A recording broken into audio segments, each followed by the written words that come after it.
The amber glow of Viridia's twin suns cast long shadows across the crystalline spires of the diplomatic quarter as Marcus Adler adjusted his formal attire. 6 months stationed on this alien world, and he still hadn't mastered the intricate fastenings of the ceremonial jacket that Earth's Interplanetary Relations Committee insisted all human representatives wear to official functions. "Need a hand with that, sir?"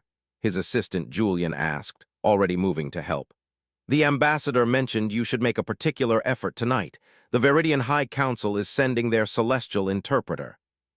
Marcus nodded his thanks. Any intel on this interpreter? The briefing was frustratingly vague. "Only rumors, sir. They say she's from their elusive northern continent.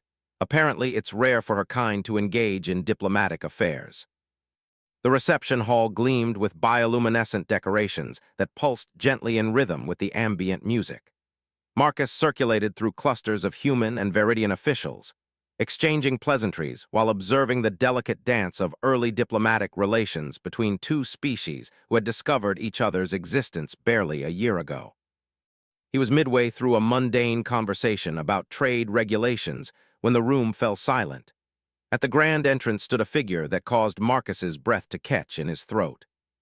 She was tall even for a Viridian, with skin that shimmered like mother-of-pearl under the soft light. Unlike the amber eyes common to most Viridians, hers were a deep violet that seemed to hold the mysteries of distant galaxies.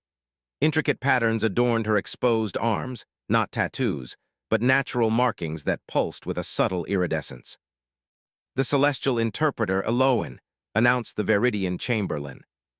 Marcus couldn't explain the sudden acceleration of his heartbeat as Ambassador Chen motioned for him to approach with her. "Marcus Adler, our cultural liaison," Chen introduced. "He's been studying Viridian customs extensively." Eloan extended her long, graceful fingers in the traditional Viridian greeting. "Your reputation precedes you, Liaison Adler," she said, her voice carrying musical undertones that standard human vocals couldn't produce. "Few Outworlders have shown such dedication to understanding our ways." When their hands met, Marcus felt a slight tingling sensation, the biochemical communication that Viridians used to convey emotions beyond their verbal language. What surprised him was that he could sense it at all. Humans weren't supposed to be sensitive to Viridian biochemical signals.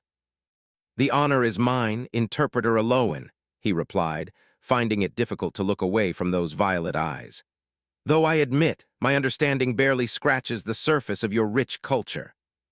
"Perhaps that can be remedied," she said with a smile that transformed her already beautiful features. "I find direct cultural exchange far more illuminating than studying reports." Throughout the evening, Marcus found himself continuously drawn back to Eloan's side.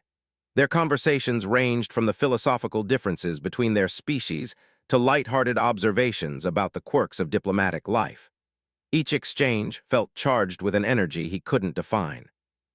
"Your people believe technology should adapt to life," she observed as they stood on a balcony overlooking the glittering cityscape. "While mine believe life and technology should evolve together, yet here we both stand, gazing at the same stars." "Different paths to the same destination," Marcus offered. "Is that what we are, Liaison Adler, on the same path?" Her question carried weight beyond the simple words. Before he could respond, Ambassador Chen approached to introduce Eloan to other dignitaries. As she departed, Eloan's fingers brushed Marcus's wrist, sending another pulse of that strange biochemical communication through him, this time carrying unmistakable warmth. "Until our paths cross again," she said softly. That night, Marcus dreamed of violet eyes and shimmering skin, unaware that his fascination with the celestial interpreter was about to pull him into the most profound and dangerous experience of his life.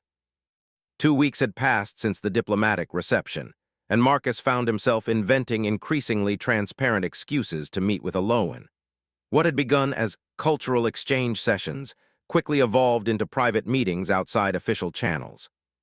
Today, they walked through Viridia's botanical sanctuary, a vast biodome housing plants from both their worlds.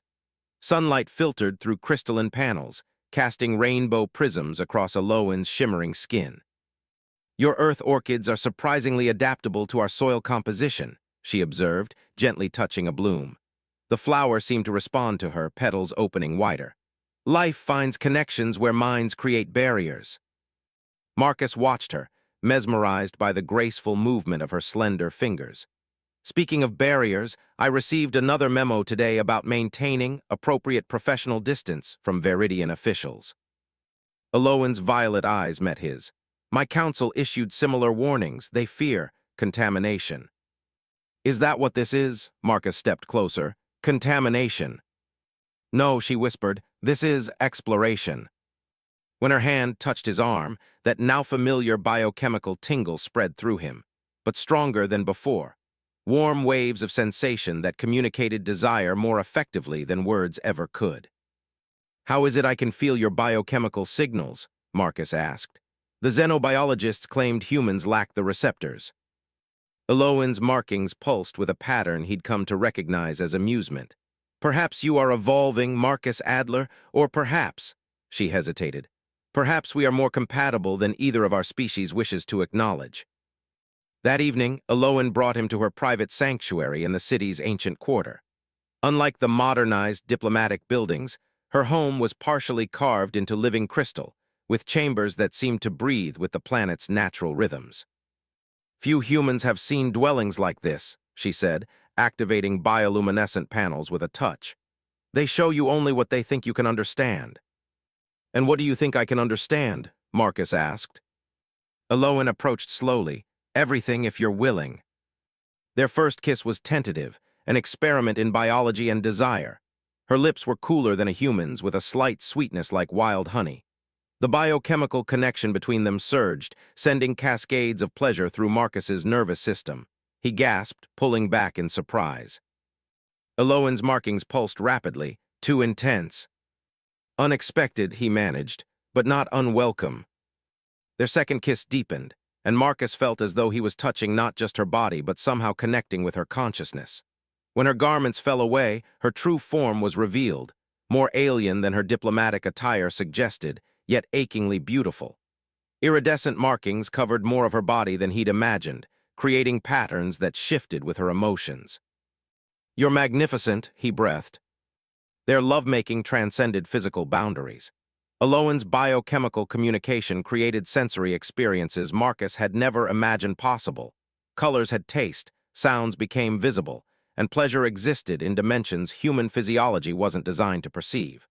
For brief, transcendent moments, he understood what it meant to experience reality through Veridian senses. Afterward, as they lay entwined on her sleeping platform, Marcus traced the patterns on her skin, now glowing softly in the darkened chamber.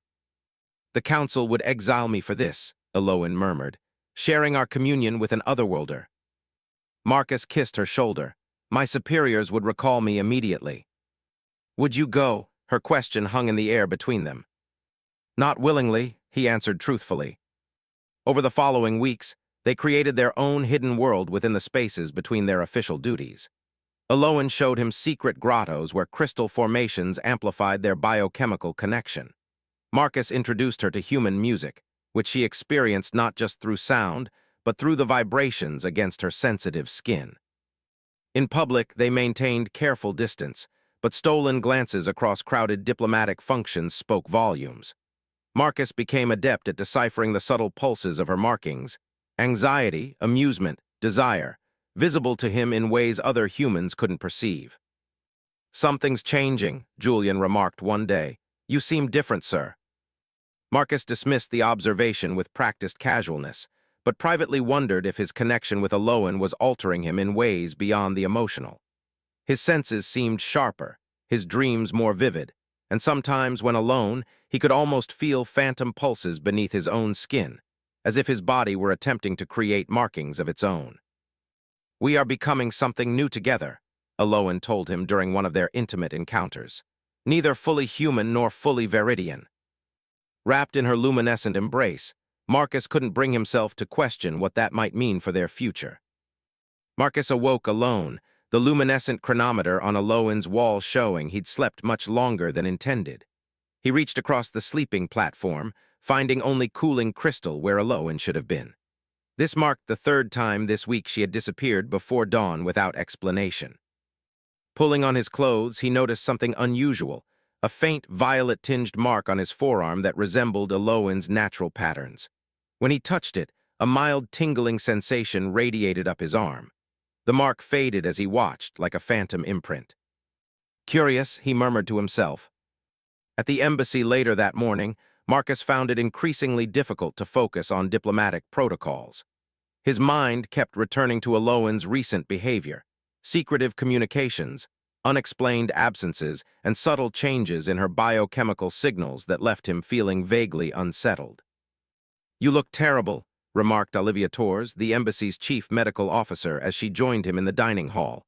"Still having those headaches?" Marcus nodded. The headaches had begun 2 weeks ago, starting as mild discomfort but gradually intensifying. Nothing serious. "Maybe I should run some tests," Olivia suggested, studying him with professional concern. "Several staff members have reported similar symptoms recently," she lowered her voice, "including Ambassador Patel. He's been bedridden for 3 days. "Probably just adapting to Viridian atmospheric conditions," Marcus deflected, though a prickle of unease traveled down his spine. Olivia's expression remained skeptical. The ambassador's symptoms appeared after his private meeting with the Viridian High Council. Before Marcus could respond, his communication device signaled an incoming message from Eloin.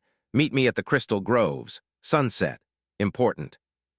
The Crystal Groves lay on the outskirts of the capital, a natural formation where sound and light behaved according to laws that seemed to defy Earth physics. As Marcus approached their usual meeting spot, he noticed Eloin in intense conversation with another Viridian, one he recognized as Thalan, a senior member of their scientific consortium.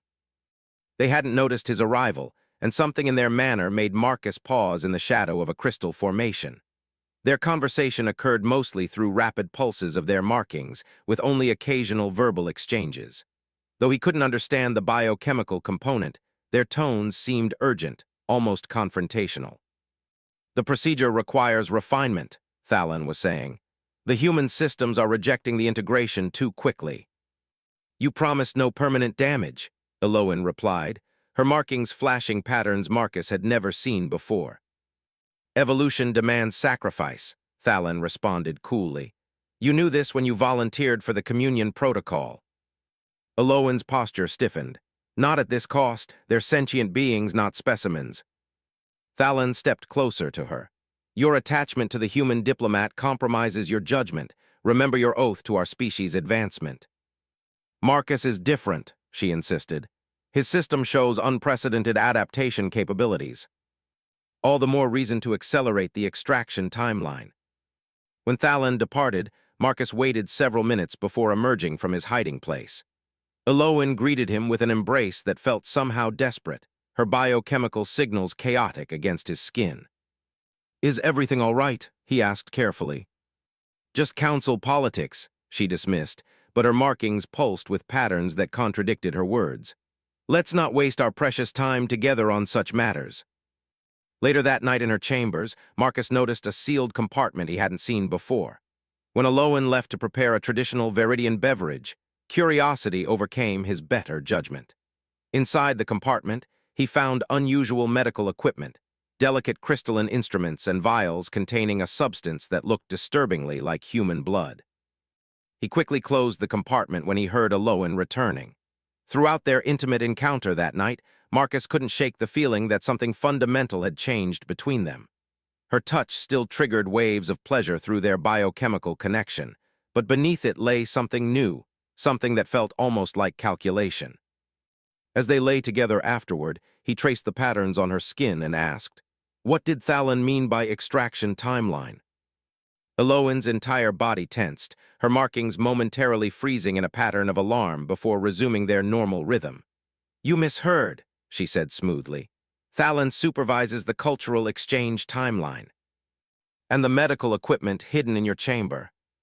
She sat up, violet eyes narrowing. "Those are ceremonial artifacts for the upcoming lunar convergence. Some things are sacred to my people, Marcus, not for outworlders to examine or question." The explanation sounded rehearsed, too smooth and too quick.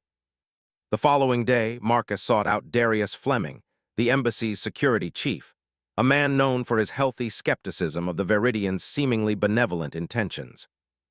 I need information on any unusual medical incidents among the diplomatic corps, Marcus said without preamble. Darius raised an eyebrow. Interesting timing. I've been compiling a report on exactly that. 5 diplomats have been hospitalized in the past month with similar symptoms: extreme fatigue, neurological anomalies, and unusual marks on their skin that appear and disappear. What's the common factor? Marcus asked, though he feared he already knew. All had private meetings with Veridian officials, Darius confirmed, and all reported unusually vivid sensory experiences during those encounters. He fixed Marcus with a penetrating stare, including heightened pleasure responses. Sound familiar? Marcus's hand unconsciously moved to his forearm, where the phantom mark had appeared that morning. The Veridians aren't the peaceful, enlightened species they pretend to be, Darius continued. Question is, how far are you willing to go to discover what they're really after? As if on cue, Marcus's communication device signaled another message from Aloan. Missing you already. Tonight. For the first time, the prospect of seeing her filled him with equal parts longing and dread. Marcus hadn't responded to Aloan's message. Instead, he sat in Olivia's medical lab as she ran a complete bioscan on him. This can't be right, Olivia muttered, running the scan a second time. She looked up at him, concern etched across her face. Your cellular structure is showing signs of alteration at the molecular level. These patterns, she magnified the display. They're similar to Veridian biochemistry, but it's like they've been artificially integrated into your system. Marcus stared at the display, the phantom tingles in his arms suddenly making terrible sense.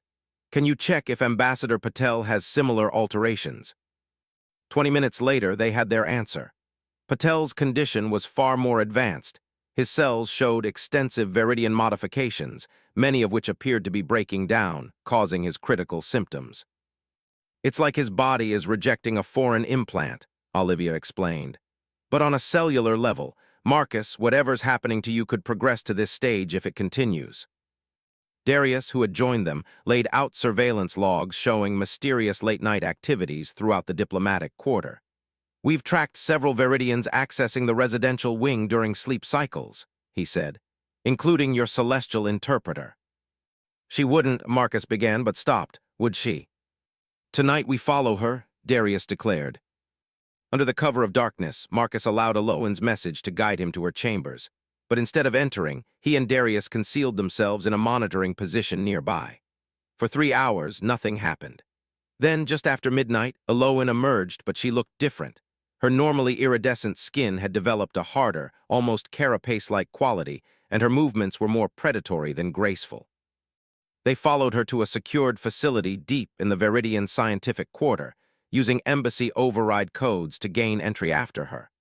What they witnessed inside shattered whatever remained of Marcus's illusions. In a sterile chamber, Ambassador Patel lay unconscious on a crystalline platform. Aloan stood over him, her form now transformed even further, elongated fingers ending in translucent extraction points that she inserted into Patel's forearm precisely where the phantom marks had appeared on Marcus. Cellular extraction proceeding, she reported to several Veridian scientists monitoring the process. This specimen shows 42% integration success, higher than previous subjects. Proceed with complete genetic extraction, ordered a familiar voice. Thalon stepped into view. The human won't survive another session anyway. Marcus couldn't contain his shock. A small gasp escaped him, echoing in the chamber.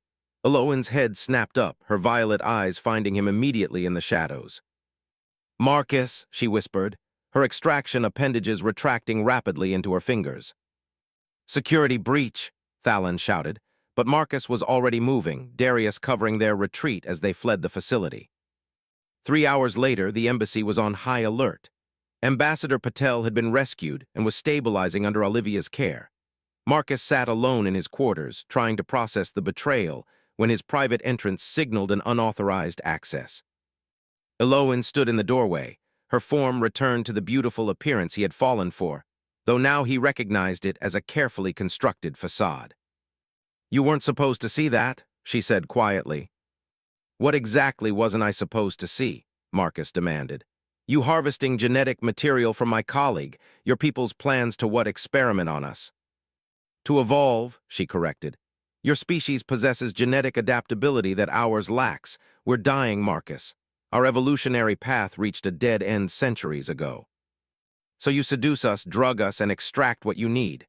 His voice broke with anger and hurt. Was any of it real, Eloan, or was I just a particularly compatible specimen? She moved toward him, her markings pulsing with emotions he could still somehow read. Regret, fear, and something that looked remarkably like love. It began as assignment, she admitted. I was chosen for the communion protocol because my genetic structure could most easily interface with humans. The pleasure response was designed to keep you compliant during the cellular harvesting. Marcus recoiled from her outstretched hand. And now? Now I'm committing treason by being here, she said simply. Because what I never expected, what none of us anticipated, was that the communion would work both ways. Your genetic material changes us as we extract it. I've begun to experience emotions, empathy, attachments. Her violet eyes held his. I'm changing, Marcus, because of you. Show me, he demanded suddenly. Show me your true form. Eloan hesitated, then nodded. Before his eyes, her beautiful form shifted. Her skin hardened into the carapace he'd glimpsed earlier, her elegant fingers elongated into extraction appendages, and a series of secondary sensory organs emerged along her spine. Her face remained recognizable but altered, more angular, with eyes that now glowed with bioluminescence. This is what we became to survive on Veridia, she explained. Efficient, practical, but ultimately evolutionary dead ends. And what happens to the humans after you're done extracting what you need? Marcus asked, though he feared he knew the answer. Her silence confirmed his worst suspicions. The process was never meant to be fatal, she finally said. That's what I was arguing with Thalon about. They're accelerating the extractions beyond safe parameters. I wanted a true symbiosis, a mutual evolution. She approached him slowly. Your body is already changing, adapting to my biochemistry just as I'm adapting to yours. We could be the beginning of something new, something better than either of our species alone. At what cost? Marcus asked. How many humans die while we perfect this symbiosis? None if you help me, Eloan said urgently. I can modify the extraction protocol, make it truly mutual, but I need time and I need your trust. She extended her hand, not the beautiful, shimmering one he had held so many times, but the true appendage of her species, capable of both profound connection and deadly extraction. The choice is yours, she said, but choose quickly. By dawn, the council will know of my betrayal. Marcus stared at her transformed hand, the phantom marks on his own arm pulsing in response to her proximity, his mind racing with impossible choices. Dawn light filtered through the embassy's protective dome as Marcus paced the secure conference room. Displayed on the screens around him were biological scans of the affected diplomats, communications intercepted from the Veridian Scientific Consortium, and imagery of the extraction facility they had infiltrated. Ambassador Patel, still weak but conscious, addressed the emergency council from his medical bed. We have enough evidence to sever diplomatic relations and issue a galaxy-wide warning about Veridian intentions. If we do that, we lose any leverage we have, Marcus argued, his mind racing between duty and the lingering connection he felt with Eloan. The marks on his arm had spread overnight, creating a faint network of Veridian patterns beneath his skin that pulsed with emotional resonance he couldn't fully suppress. Darius shook his head. You're compromised, Adler. The biochemical alterations are affecting your judgment. Or giving me insight none of you have, Marcus countered. He turned to Olivia. The latest scans, what do they show? Olivia's expression was troubled as she brought up the comparative data. The alterations in your cellular structure are stabilizing, not deteriorating like the others. It's as if, she hesitated. As if what? Patel demanded. As if his body is adapting to the Veridian genetic material rather than rejecting it, she finished. It's unprecedented. Marcus felt all eyes in the room shift to him, some curious, others suspicious. Eloan said it works both ways. Their species is changing too. Convenient justification for genetic theft, Darius muttered. A communication alert interrupted them, a direct transmission from the Veridian High Council, requesting Marcus specifically. With reluctant approval from Patel, Marcus accepted the call. Thalon's face appeared on screen, his expression severe. Liaison Adler, we demand the return of Celestial Interpreter Eloan. She has violated sacred protocols and compromised our species' future. Where is she? Marcus asked, realizing suddenly that he hadn't known her location since their confrontation hours earlier. In protective custody, awaiting extraction of her contaminated genetic material, Thalen replied coldly. Her communion with you has corrupted her beyond acceptable parameters. The implication was clear. Aloan faced something akin to execution for her connection with him. Despite everything, Marcus felt a surge of protective rage. Release her, and we'll discuss terms for continued diplomatic relations, he improvised. There are no terms, Thalen said. The extraction program continues with or without your cooperation. Your species' genetic adaptability is essential to our survival. The transmission ended abruptly. Marcus turned to face the Embassy Council, his decision crystallizing. I'm going after her, he stated. That's suicide, Darius objected. It's our only chance at resolving this without interspecies war, Marcus countered. Aloan wanted to modify the extraction protocol to make it truly mutual, beneficial to both species without causing harm. She might be the only Viridian willing to help us. After fierce debate, a compromise was reached. Marcus would attempt to rescue Aloan and secure the modified extraction protocol, while the embassy prepared evacuation procedures and emergency transmissions to Earth Command as contingency. Under cover of Viridia's rare atmospheric storm, Marcus infiltrated the scientific facility using the biochemical signatures now embedded in his system to bypass Viridian security. He found Aloan in a containment chamber, her true form fully expressed and weakened from partial extraction procedures already performed on her. You came back, she whispered as he disabled her restraints. Despite everything, I still don't know if this is love or biochemical manipulation, Marcus admitted, helping her to stand. But I know enough to recognize you're different from Thalen and the others. The communion changed me, she said. I feel connected to more than just our species' survival now. Her extraction appendages retracted, revealing her more humanoid fingers. The modified protocol, I completed it before they detained me. She removed a crystalline data storage device from a hidden cavity in her carapace. This contains the balanced extraction method, mutual exchange that strengthens both species without harm, a true symbiosis. Alarms blared as they made their way toward the exit. At the final security checkpoint, they found Thalen waiting with armed guards. The communion has corrupted you beyond redemption, he addressed Aloan. You would betray millions of years of Viridian evolution for this temporary infatuation. I would evolve us, she corrected, without sacrificing another species to do it. Thalen gestured, and the guards raised their weapons. The Council has declared both of you biological contaminants to be purged. What happened next occurred so rapidly that Marcus would later struggle to describe it coherently. Aloan's form shifted again, not to her diplomatic appearance or her natural Viridian form, but something new. The Viridian patterns that had spread across Marcus's skin suddenly burned like fire, creating a biochemical resonance with Aloan's transformed state. For a moment, their consciousness merged completely, human adaptability fusing with Viridian biological technology. Together, they generated a biochemical pulse that temporarily incapacitated Thalen and his guards. As they fled to the embassy with the protocol data, Marcus realized the truth of what was happening between them. Neither fully human nor fully Viridian anymore, they had become living proof that coexistence wasn't just possible. It was potentially the next evolutionary step for both species. 3 days later, Ambassador Patel addressed the Viridian High Council, with Marcus and Aloan, both in transitional forms that reflected their hybrid nature, standing as living embodiments of the potential for symbiosis rather than exploitation.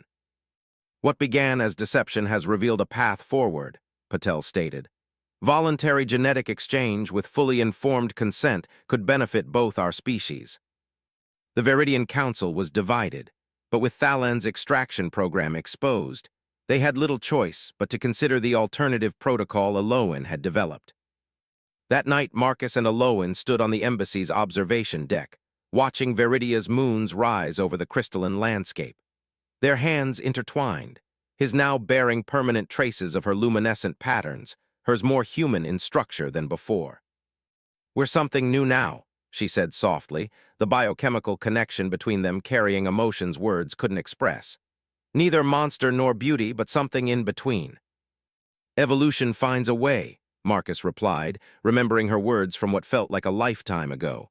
Even if it's not the path either of us expected. As they embraced, their forms resonated in perfect symbiosis, the beginning of a new chapter not just for them, but potentially for both their species. The monster within had not been a Loan after all, but the fear of extinction that had driven her people to desperate measures. And the beauty was not merely her captivating appearance, but the possibility that even the most profound differences could transform into something greater than their separate parts. Their biochemical signals merged in the darkness, creating patterns of light that neither human nor Veridian eyes had ever witnessed before. The first language of a new evolution, written in the ancient chemistry of life itself.